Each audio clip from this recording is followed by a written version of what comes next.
today we start our next point, that is antibiotics. Antibiotics. Carbon compound obtained from some bacteria and fungi for destroying or preventing the growth of harmful microorganisms are called antibiotics. आता antibiotics म्हणजे काय? तर carbon compound मध्ये काही bacteria असतात किंवा fungi असतात, त्या काय करतात? डिस्ट्रॉय और preventing the growth of harmful microorganism. Harmful microorganism जे आहेत त्यांना डिस्ट्रॉय किंवा त्यांच्यापासून प्रिव्हेंट करतात, त्याला काय म्हटलं जातं? तर अँटीबायोटिक म्हटलं जातं. Okay. Then antibiotics mainly act against bacteria. Antibiotics काय करतात? बॅक्टेरियाच्या अगेन्स्ट काम करतात. Some antibiotics can destroy protozoa, आणि काही अँटीबायोटिक असे असतात ज्या प्रोटोझोआसना डिस्ट्रॉय करतात. Then some antibiotics are useful against the wild varieties of bacteria. Wild varieties म्हणजे जास्त काही बऱ्याच व्हरायटीज आहेत त्यांच्या अगेन्स्ट काम करतात, म्हणून त्या कशा आहेत? अँटीबायोटिक हे युजफुल आहे.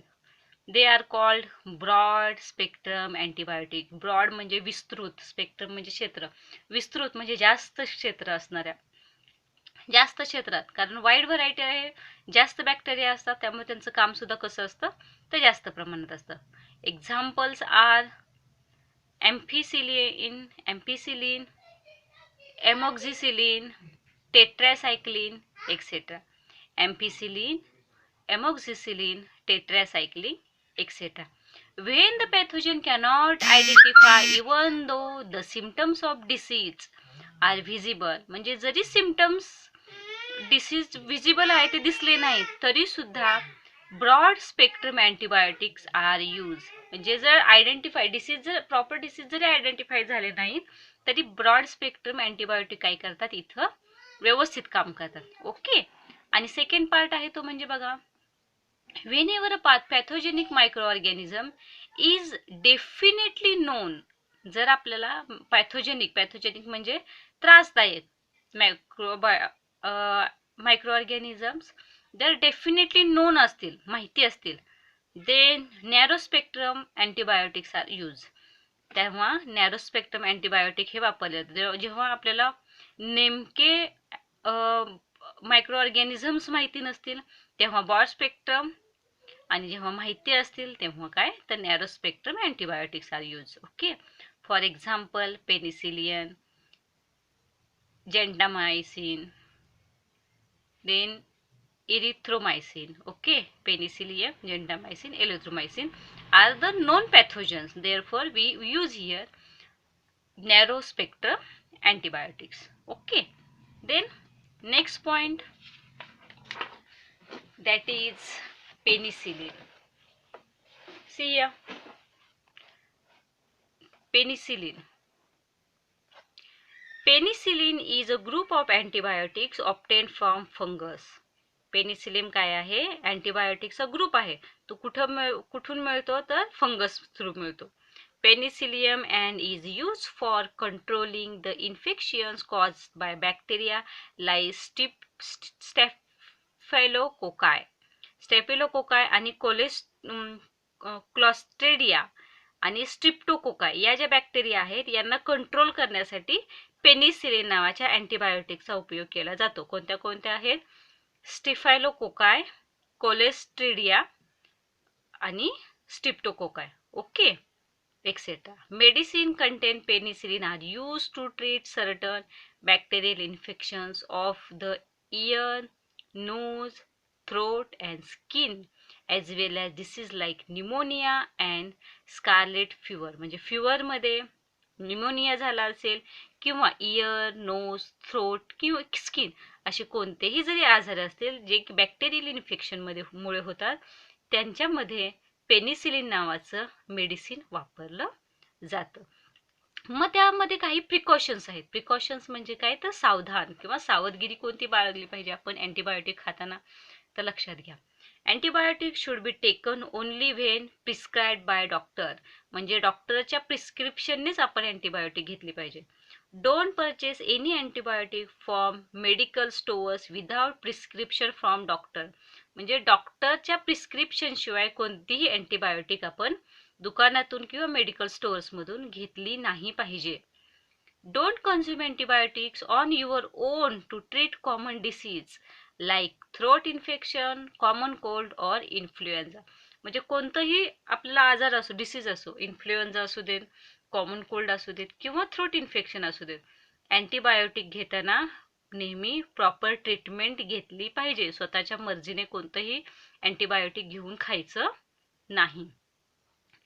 Even if you feel well, before completing of the prescription course of antibiotic, you must continue and complete it. बघा, जरी आपण बरे झालो तर आपण काय करतो, शिल्लक राहिलेल्या अँटीबायोटिक किंवा गोळ्या ह्या तशाच ठेवून देतो, औषध तसंच ठेवून देतो. तर तसं न करता आपल्याला जो प्रॉपर डोस दिलेला आहे तो प्रॉपर डोस कंप्लीट करायचा. Continue, must continue and complete it. तो डोस पूर्ण कंप्लीट करून घ्यायचा आहे, म्हणजे परत आपल्याला तो आजार किंवा तो डिसीज होत नाही. Don't suggest to other the antibiotics when you are useful to you. म्हणजे एखादं अँटीबायोटिक तुम्हाला चांगलं झालं, तुम्हाला त्याचा फायदा झाला म्हणून तुम्ही ते दुसऱ्याला सजेस्ट करायचं नाही. ठीक आहे, ह्या काय झाल्या अँटीबायोटिक्स वापरण्यामागच्या प्रिकॉशन्स झाल्या. की पहिलं सगळ्यात महत्त्वाचं की डॉक्टरांनी प्रिस्क्राईब केल्याशिवाय कोणतंही अँटीबायोटिक खायचं नाही. आणि दुसरी महत्त्वाची गोष्ट म्हणजे अँटीबायोटिक हे अँटीबायोटिकचा जो डोस आहे तो कंप्लीट करायचा, अर्ध्यात सोडून द्यायचा नाही. Okay. Then next point of this lesson that is harmful microorganism, that is fungi. Fungi is a harmful microorganism. ठीक आहे. मग आता बघा,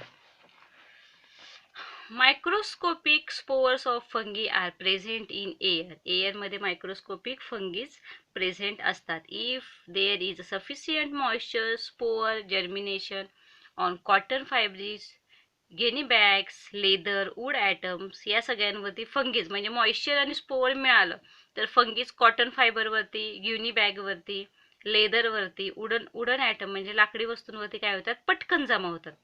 ठीक आहे. Then various species of fungies grows on food items. Food ॲटमवरती सुद्धा काय होतं, फंगीज जमा होतात. लाईक पिकल्स, मोरांबा, जॅम, सॉस, चटणीज एक्सेट्रा. म्हणजे या वर्षी फूड ॲटमवरती सुद्धा काय होतं तर fungies grow very fast. They use the nutrients in these food items for the growth and reproduction. ते काय करतात, त्यामध्ये जे न्यूट्रियन आहे ते स्वतःच्या ग्रोथसाठी आणि रिप्रोडक्शनसाठी त्याचा उपयोग करतात. ओके. दस द फूड बिकम पॉयझनस. आणि त्याच्यामुळे म्हणजे fungi release mycotoxin, certain poisonous chemical. Mycotoxin नावाचं केमिकल ते काय करतात, रिलीज करतात. आणि ते जे आहे ते काय आहे, पॉयझनस आहे. Food poisonous. Okay. The food on which fungies have grown cannot be eaten. मग सगळ्यात महत्त्वाचं काय तर ज्या फूडवरती फंगीज ग्रो झालेल्या असतील त्या आपण खायच्या नाहीत. समजतंय. ओके. पुढचा पॉइंट आहे तो म्हणजे क्लॉस्ट्रिडियम. क्लॉस्ट्रिडियम म्हणजे काय, the bacteria which spoil cooked food are clostridium. म्हणजे कुक तयार फूडला खराब करणारा जो बॅक्टेरिया आहे त्याला काय म्हणायचं, क्लॉस्ट्रिडियम म्हणायचं. Some are free living in soil whereas some living in alimentary canal of human and other animal. म्हणजे काही असतात ते सॉइलमध्ये फ्री लिव्हिंग करतात आणि बरेच असतात ते एलिमेंटरी कॅनल ऑफ ह्युमन म्हणजे आपल्या एलिमेंटरी कॅनलमध्ये म्हणजे बस पोटामध्ये डायजेस्टिव्ह ट्रॅकमध्ये आपल्या किंवा ह्युमन बिईंगचे किंवा अदर ॲनिमलचे असतात. मग त्या कशा असतात, these bacteria are rod shaped and produce bottle shaped endosperms in adverse condition. adverse म्हणजे त्यांना फेवरेबल कंडिशन मिळाली की ते काय करतात, बॉटल शेप एंडोस्पर्म. इथं बघा आपल्याला खाली डायग्राम्स दिसतात. ठीक आहे. अशा पद्धतीने रॉड शेप तयार होतात. Okay. One special characteristic of this bacteria is that they cannot withstand the normal oxygen level. त्या विथस्टँड म्हणजे राहू शकत नाही, नॉर्मल ऑक्सिजन लेवलला त्या काय करू शकत नाही, राहू शकत नाही of the air, because they grow in anaerobic condition. म्हणून ते कुठं ग्रो होतात तर ॲनारोबिक कंडिशन म्हणजे जिथं ऑक्सिजनचं प्रमाण कमी असेल अशा ठिकाणी त्या ग्रो होतात. ठीक आहे. बघा इथं खाली डायग्राम्स दाखवली आहेत. क्लॉस्ट्रिडियम स्पेसिसच्या अशा पद्धतीने. Then other harmful microorganism like bacteria, virus, protozoa and fungi are also responsible for different diseases that affect human. म्हणजे ह्युमनला फक्त ह्या सांगितल्या एवढ्याच हार्मफुल आहेत का, म्हणजे फंगी आणि क्लोस्ट्रिडियम तर नाही. बऱ्याच बॅक्टेरिया, व्हायरस, प्रोटोझोआ, फंगी सुद्धा काय आहेत, डिफरंट डिसीज दॅट अफेक्ट ह्युमनला काय करतात ते अफेक्ट करतात. मग त्याचा आपल्याला एक छान चार्ट मध्ये त्यांनी त्याचं डिस्क्रिप्शन केलेलं आहे. बघा इथं तुम्हाला चार्ट दिसतोय. ठीक आहे. Spread and prevention of disease, त्यामध्ये एड्स आहे. AIDS it is virus mode of blood and serum of infected person and milk of mother suffering from AIDS. Okay, म्हणजे ब्लडमुळे, सिरममुळे, इन्फेक्टेड पर्सनच्या किंवा मदर मिल्कमुळे सुद्धा एड्स हा रोग होऊ शकतो. प्रिव्हेंटिव्ह मेजर्स काय आहे, सेफ सेक्शुअल कॉन्टॅक्ट करायचा आहे. Avoid reuse of needle and injection, needle किंवा इंजेक्शन्स आहे त्यांचा पुन्हा पुन्हा वापर करायचा नाही. Then second, hepatitis is a virus contaminated water आणि फूड पासून होतो. Clear and filtered water, proper storage of food, म्हणजे फूडचं स्टोरेज नीट ठेवायचं आणि क्लीन आणि फिल्टर्ड वॉटरच घ्यायचं. त्यानंतर इन्फ्लुएन्झा म्हणजे फ्ल्यू, हा सुद्धा व्हायरस आहे.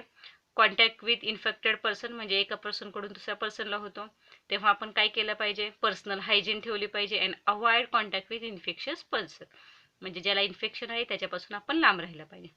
त्यानंतर मेझल्स अँड चिकन पॉक्स, म्हणजे गोवर किंवा कांजिण्या, हा सुद्धा व्हायरस आहे. इन्फेक्टेड पर्सन कडून होतो, त्याचं व्हॅक्सिनेशन असतं. अनकंटामिनेटेड वॉटर आणि क्लीन फूड आपण त्यावेळेस खाल्लं पाहिजे.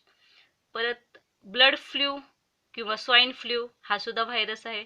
हा सुद्धा बर्ड कडून किंवा ॲनिमल कडून आपल्याला होतो. पर्सनल हायजीन महत्त्वाची आणि प्रॉपर कुक्ड मीठ खायचं, म्हणजे जेव्हा आपण एखादं नॉनव्हेज पदार्थ खातो तेव्हा ते प्रॉपर कुक शिजवलेलं असलं पाहिजे.